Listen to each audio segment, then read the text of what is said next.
Les familles sont entrées dans le piège à cause de l'idolâtrie. Les familles aujourd'hui sont détruites à cause de l'idolâtrie. Lorsqu'on parle de l'idolâtrie, quelqu'un peut nous trouver Juge, chapitre 8, le verset 27. C'est l'histoire de Gédéon. Il arrivait à la fin de sa vie. L'idolâtrie, c'est tout ce qui prend la place devant Dieu ou au-dessus de Dieu.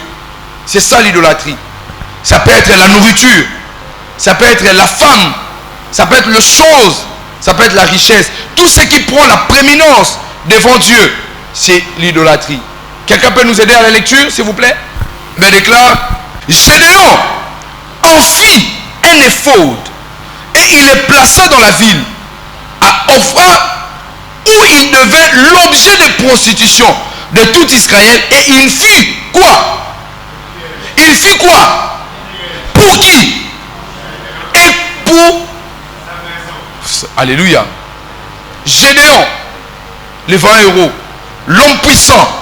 Gédéon, son nom est inscrit dans le livre des juges. Gédéon, on a parlé de lui. Avant qu'on parle de Samuel, ou lui-même de la maman de Samuel, Anne.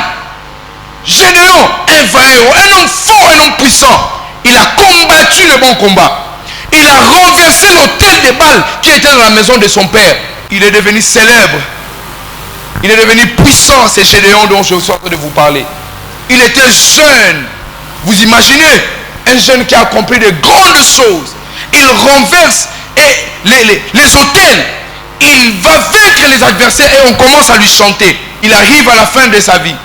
Sans pour autant savoir que le piège existe. Gédéon va aller prendre un éphod. Il va construire des statuettes. Il va le présenter de la ville. Pour quel but? Pour que les gens viennent se prostituer avec cela. Et la Bible déclare, cela fut un piège pour Gédéon. Pas seulement pour lui seul, et pour sa maison.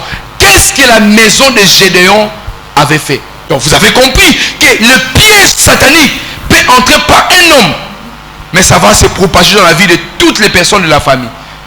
Gédéon l'a fait seul. Gédéon, le piège l'a attaqué seul. Mais toute la famille était victime de cela.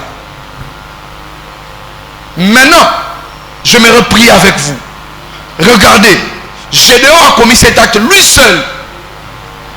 La destruction devait atteindre lui seul. Mais la destruction a dit non. Qui est de la maison de Gédéon, il sera frappé. C'est comme ça que nous sommes victimes. C'est comme ça que nous subissons de telles choses. Les pères ont péché. Ils ne sont plus là.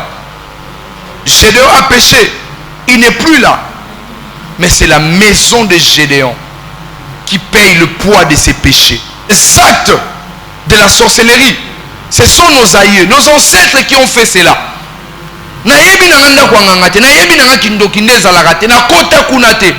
Mais pourquoi je suis aujourd'hui victime de la sorcellerie? Parce que quelqu'un de la famille a accepté de collaborer avec Satan et cela est devenu un piège. Vous cherchez le problème de votre vie, restez d'abord calme.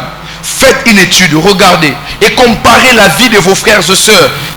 Certainement, il y a un combat qui est entré par le piège et la foi de quelqu'un de la famille. Aujourd'hui, nous sommes victimes. Alléluia. Alléluia. Tu n'étais pas né pour être polygame. Tu n'avais même pas l'intention d'avoir plusieurs femmes.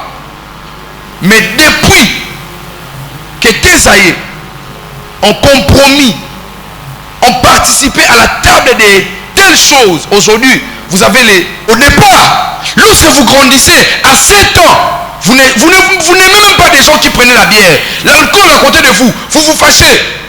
À peine 24 ans, tu te demandes qu'est-ce qui m'est arrivé. Ce qui t'est arrivé, c'est la fille un piège. C'est que toute la maison est devenue un piège pour toute la maison. Tenons-nous sous nos pieds, nous allons prier. Cela est devenu un piège pour toute la maison. Nous allons prier.